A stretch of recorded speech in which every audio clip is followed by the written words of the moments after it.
നിങ്ങൾക്കെല്ലാവർക്കും മിസാസ് കിച്ചണിലേക്ക് സ്വാഗതം. ഇന്ന് ഞാൻ വെള്ളയപ്പത്തിൻ്റെ ഒരു ഈസി ട്രിക്കായിട്ടാണ് വന്നിരിക്കുന്നത്. അധികം പുളിപ്പില്ലാത്ത, ഈസ്റ്റിൻ്റെ ചൊവയോ കുത്തൊന്നുമില്ലാത്ത, സോഡാപ്പൊടി ഒട്ടും ചേർക്കാത്ത ഒരു വെള്ളയപ്പം. അപ്പോൾ നമുക്കത് എങ്ങനെ ഉണ്ടാക്കാമെന്ന് നോക്കാം. ഞാൻ അതിന് 2 ഗ്ലാസ് പച്ചരി 3-4 മണിക്കൂർ വെള്ളത്തിൽ കുതിർത്തെടുത്തിട്ടുണ്ട്. ഇനി കുറച്ചധികം സമയം വെള്ളത്തിൽ കിടന്നോർത്ത് ഒരു കുഴപ്പമില്ല. അതിൽ ഞാൻ 1/2 കപ്പ് ചോറ് ചേർക്കുന്നുണ്ട്. കുത്തരിയുടെ ചോറാണ് ചേർക്കുന്നത്. അത് കുഴപ്പമില്ല, ഏത് ചോറ് വേണമെങ്കിലും നമുക്ക് ചേർക്കാം. 1/2 കപ്പ് തേങ്ങയും അതിനകത്ത് ചേർത്തിട്ടുണ്ട്. ഇനി ആവശ്യത്തിന് ഉപ്പും ചേർത്തിട്ട് നമുക്കൊന്ന് നന്നായിട്ട് അടിച്ചെടുക്കാം. ഈ വെള്ളം കുറച്ച് മുകളിലായിട്ട് വേണം കിടക്കാനായിട്ട്. അപ്പോൾ നമുക്ക് ഈസി ആയിട്ട് നമുക്ക് അരച്ചെടുക്കാൻ സാധിക്കും. അത് എടുത്തിട്ട് വരാം. വെള്ളം ഇങ്ങനെ വേണം കിടക്കാനായിട്ട് മുകളിൽ. അത് നിർബന്ധമില്ല, നമുക്ക് അരക്കാൻ എളുപ്പത്തിന് വേണ്ടിയാണത്. ഇത് നന്നായിട്ട് അരച്ചെടുത്തിട്ട് വന്നിട്ടുണ്ട്. കണ്ടോ, ഒരുവിധം ലൂസാണ്, ഇത്രയും ലൂസ് ഇതിന് ആവശ്യമില്ല. ഇനി നമ്മൾ ഇതിൻ്റെ മാജിക് പൗഡർ ചേർക്കാനാണ് പോണത്. വേറെ ഒരു ചേരുവേ ഇല്ല. ആ പൗഡറും കൂടെ ചേർത്തിട്ടുണ്ടെങ്കിൽ നമുക്ക് നാളെ നല്ല വെള്ളയപ്പം ഈസി ആയിട്ട് ചുട്ടെടുക്കാൻ പറ്റും. ഏതാ പൗഡർ എന്ന് കണ്ട ഈസി വെള്ളയപ്പം പൊടി എന്നും പറഞ്ഞിട്ട് നമുക്ക് വാങ്ങിക്കാൻ കിട്ടില്ലേ, വെള്ളയപ്പം മിക്സാണ് അത്. ഏത് ബ്രാൻഡാണെങ്കിലും കുഴപ്പമില്ല. അതിൽ നിന്ന് നമുക്ക് 1.5 ടേബിൾ സ്പൂൺ പൊടിയും കൂടി ഇതിനകത്ത് ചേർത്തിട്ട് ഒന്ന് അടിച്ചെടുക്കാം. ഇതിനകത്ത് ഉഴുന്നും ഈസ്റ്റും അരിയൊക്കെ ആണ് ചേർന്നിരിക്കുന്നത്. നമ്മൾ ഈസ്റ്റ് ഇടുവാണെങ്കിൽ 1/2 ടീസ്പൂണെങ്കിലും ഇടണ്ടേ. ഇപ്പം ഇതെല്ലാം കൂടി കുറച്ച് 1.5 ടേബിൾ സ്പൂണിൽ ഒരുപാട് ഈസ്റ്റൊന്നും എന്തായാലും അടങ്ങിയിട്ടുണ്ടാവില്ല. അപ്പോൾ ഇത് ഇത്രേ ഉള്ളൂ. ഒരു 3-4 മണിക്കൂർ വെച്ചാൽ മതി, നന്നായിട്ട് പൊങ്ങി വരും. പക്ഷെ നമുക്ക് ഇപ്പോൾ രാത്രി ഇന്ന് അരച്ചൊഴിച്ചിട്ടുണ്ടെങ്കിൽ നാളെ രാവിലെ ആയാലും കുഴപ്പമൊന്നുമില്ല. അതിന് ഒന്നും കൂടെ നന്നാവുള്ളൂ അപ്പം, അല്ലാതെ ഒട്ടും മോശമായി പോകില്ല. ഒരുപാട് മണിക്കൂർ വെച്ചിട്ടുണ്ടെങ്കിൽ ലേശം പുളിയൊക്കെ വന്ന് തുടങ്ങുന്നുള്ളൂ. അല്ലാതെ വെള്ളയപ്പം നന്നായിട്ട് പൊങ്ങിത്തന്നെ കിട്ടും. ഇനി അധികം നമുക്ക് വെക്കണ്ട. ഒരു 3 മണിക്കൂറോ അല്ലെങ്കിൽ 4 മണിക്കൂറോ വെച്ച് കഴിഞ്ഞാൽ നല്ല വെള്ളയപ്പം നമുക്ക് ചുട്ടെടുക്കാൻ പറ്റും. ഇനി നിങ്ങളുടെ അടുത്ത് ചോറില്ലെങ്കിൽ ഒട്ടും വിഷമിക്കേണ്ട, നമുക്ക് ചോറ് ചേർക്കാതെയും ഇത് ഉണ്ടാക്കാം. അത് ഞാനൊന്ന് പെട്ടെന്ന് കാണിക്കാം. 2 കപ്പ് അരി വെള്ളത്തിലിട്ട് വെച്ചത് എടുത്തിട്ടുണ്ട്.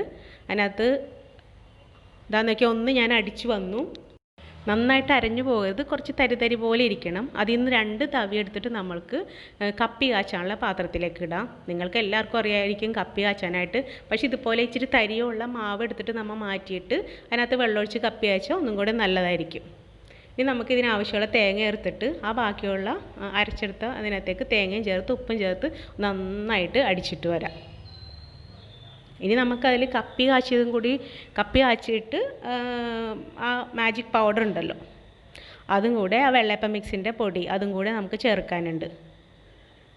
കണ്ടോ, ഈ ജാറ് ഒന്നും കൂടെ കഴുകിയിട്ട് ആ വെള്ളം ഒഴിച്ചിട്ട് നമുക്ക് കപ്പി കാച്ചാം. അപ്പോൾ അത്രയും പൊടിയും വേസ്റ്റായി പോവില്ല. ഞാനിവിടെ ഒരു 1/2 കപ്പ് വെള്ളത്തിലാണ് ജാറ് കഴുകിയെടുത്തത്. പക്ഷേ 1 കപ്പ് വെള്ളമാണെങ്കിൽ നമുക്ക് ഈസി ആയിട്ട് കാച്ചിയെടുക്കാൻ പറ്റും. എൻ്റെ ഇതൊന്ന് ഇച്ചിരി തിക്കായിപ്പോയി, അത്രയും തിക്ക് ആവശ്യമില്ല.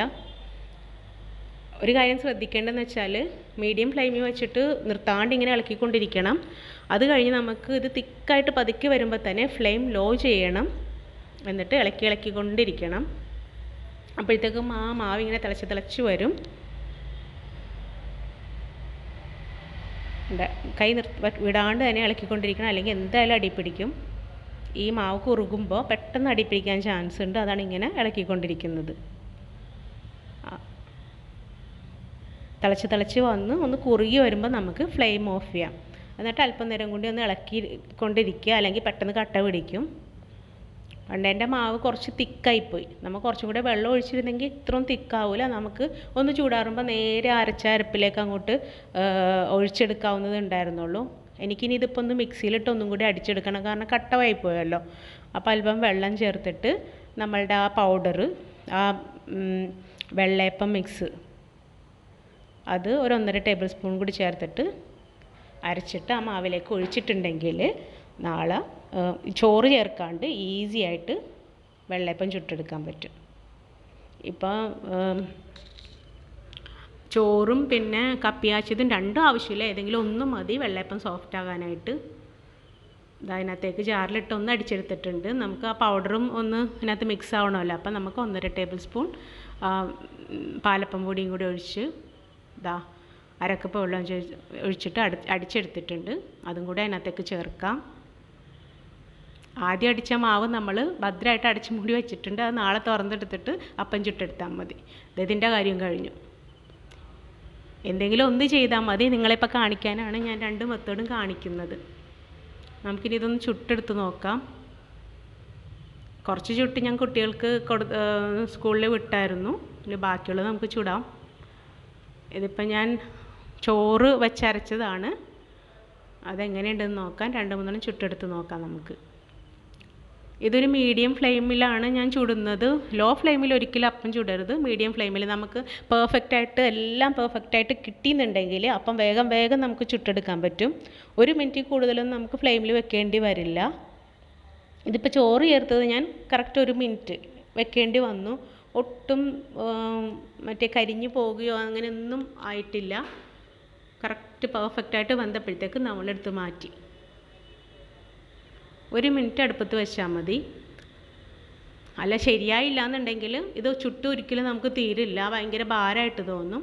കറക്റ്റായിട്ട് കിട്ടിയെങ്കിൽ നമുക്ക് പെട്ടെന്ന് ചുട്ടെടുത്ത് മൊത്തം ചുട്ടെടുക്കാൻ പറ്റും. മൂന്നാമത്തെ ചുട്ടിട്ട് കാണിച്ചു തരാം.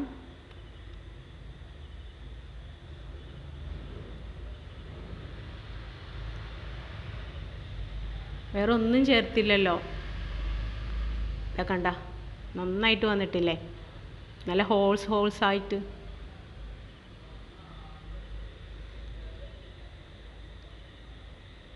കണ്ട പെട്ടെന്ന് ചുട്ടും കഴിഞ്ഞു. നോക്കിയേ നന്നായിട്ടില്ലേ?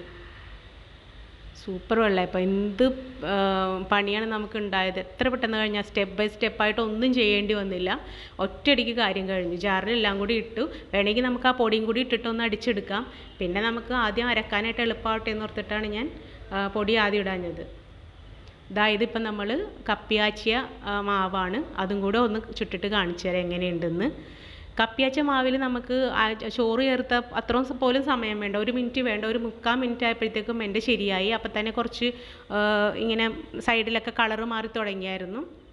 അപ്പോൾ എനിക്ക് തോന്നുന്നു 1 മിനിറ്റ് ഇതിൻ്റെ ആവശ്യം വന്നില്ല. കണ്ട നന്നായിട്ടുണ്ട്. അപ്പോൾ നല്ല അടിപൊളി വെള്ളയപ്പം റെഡി ആയിട്ടുണ്ട്. ഞാൻ കറി വെച്ചത് കടലക്കറിയാണ്. ഓക്കെ, നല്ല വെള്ളയപ്പം. ഈ കടലക്കറിയാണ് ഞാൻ വെച്ചത്. ഇന്ന കറിയൊന്നുമില്ല. മുട്ടയായാലും ഇറച്ചിയായാലും ഗ്രീൻ പീസ് ആയാലും എന്ത് കറിയായാലും ഇതിന് നല്ല കോമ്പിനേഷനാണ്. നിങ്ങളെല്ലാവരും ഇങ്ങനെ ഒരു വെള്ളയപ്പം ഉണ്ടാക്കി നോക്കൂ. ഇതിലും ഈസിയായ ഒരു മെത്തേഡിന് വരാനില്ല. നിങ്ങളുടെ എല്ലാ ഫ്രണ്ട്സിനും ഇപ്പം തന്നെ ഇത് ഷെയർ ചെയ്യണം. ഈ ചാനൽ ലൈക്ക് ചെയ്യാനും കമൻറ്റ് ചെയ്യാനും സബ്സ്ക്രൈബ് ചെയ്യാനും മറക്കരുത്. Thank you.